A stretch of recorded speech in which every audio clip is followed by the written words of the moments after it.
اللہم صلی علی محمد و علی آل محمد کما صلیت علی ابراہیم و علی آل ابراہیم انک حمید مجید۔ ایک شخص نے حضور صلی اللہ علیہ وآلہ وسلم سے عرض کی، یا رسول اللہ صلی اللہ علیہ وآلہ وسلم، میری خدمت اور احسان کا سب سے زیادہ حقدار کون ہے؟ ارشاد ہوا تیری ماں۔ عرض کی اس کے بعد کون؟ ارشاد فرمایا تیری ماں۔ پھر عرض کی اس کے بعد کون ہے؟ ارشاد فرمایا تیری ماں۔ اس کے بعد پھر پوچھا گیا تو فرمایا تیرا باپ۔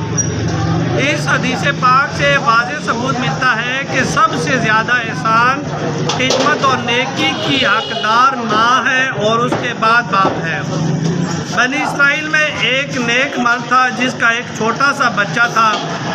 اس کے پاس ایک بچیا تھی، وہ اس بچیا کو جنگل میں لے گیا اور چھوڑ کر دربار الہی میں عرض کی کہ پروردگار، میں اس بچیا کو اپنے لڑکے کے لیے تیرے پاس امانت چھوڑتا ہوں تاکہ جب وہ جوان ہو تو اس کے کام آئے۔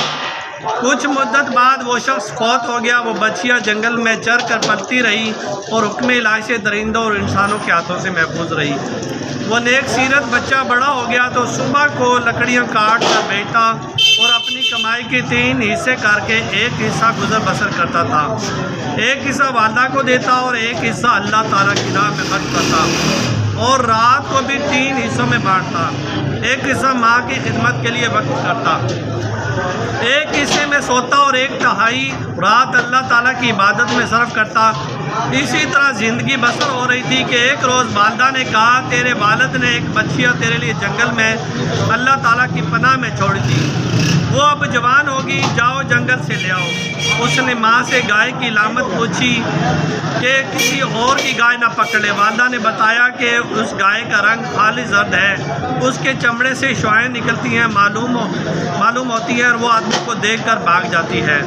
جب تو اسے دور سے دیکھے گا تو کہے گا، حضرت ابراہیم علیہ السلام و حضرت اسماعیل و حضرت اسحاق علیہ السلام و حضرت یعقوب علیہ السلام کے رب کے نام کی برکت سے میرے پاس آ جا۔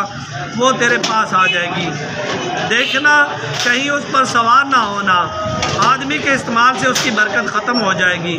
وہ نیک وقت جو جوان ماں کی بتائی ہوئی نشانیوں اور نصیحتوں کو پلے باندھ کر جنگل کی طرف گیا اور ویسے ہی ایک گائے دیکھی اور اسے اپنی محترم والدہ کے کہنے کے مطابق بلایا۔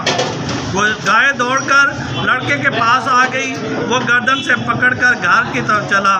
اللہ تعالیٰ کے حکم سے وہ گائے اس جوان سے ہم کلام ہوئی اور کہنے لگی، اے نیک وقت، سفر زیادہ ہے، تو مجھ پر سوار ہو جا، ہم آسانی سے پہنچ جائیں گے۔ لیکن اللہ تعالیٰ کے اس نیک بندے نے کہا، میں ہرگز سوار نہ ہوں گا، کیونکہ میری ماں نے سواری سے منع کیا ہے۔ اس پر گائے نے کہا، اے نیک وقت جوان، تجھے مبارک ہو، تو آزمائش میں کامیاب نکلا۔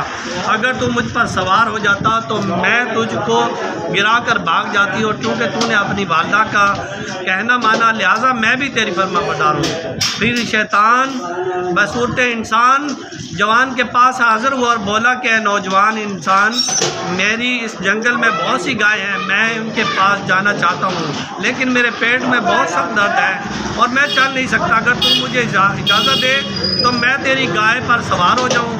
جب میں اپنے علاقے پر پہنچوں گا تو تجھے اس امداد کے عوض 2 عمدہ گائے دے دوں گا۔ لیکن اس جوان نے کہا، میری ماں نے اس گائے پر سوار ہونے سے منع کیا ہے، اس لیے میں یہ گائے کرائے پر نہیں دے سکتا۔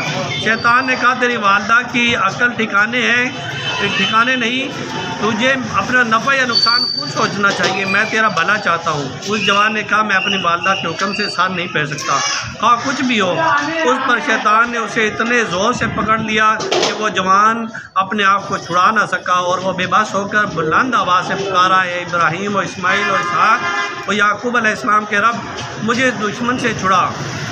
ابلیس لعین نے جب یہ بات سنی تو جوان کو چھوڑ کر بصورت حیوان بھاگ گیا۔ اس گائے نے جوان کو بتایا کہ یہ ابلیس تھا جو کسی بہانے مجھ پر سوار ہونا چاہتا تھا کہ میں تیرے کام نکی نہ رہ سکوں۔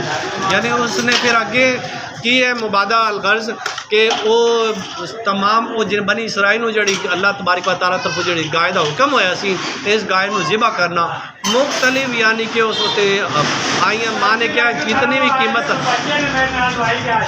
بھی قیمت لگے تے تو میرے کو پوچھے بغیر نہیں کرنا. اس نے ماں دا کہنا منیا. آخر تے کی ہویا بنی اسرائیل نو جدی وہ ضرورت سی پھر فرشتہ آیا, فرشتے نے کہا تیرے کو لان گے تے تو جناب لکھا بھی مینوں اتنی اس دے کھال دے وچ جتنا بھی جناب دولت ہے بھر دیو گے تے او دے بدلے دے گا. اس کی ماں دی اطاعت کرنا تے اللہ تعالیٰ کو دعا ہے کہ سانو دین اسلام تے مکمل عمل پیرا ہونے کی توفیق عطا فرمائے. اللہم صلی علی محمد و علی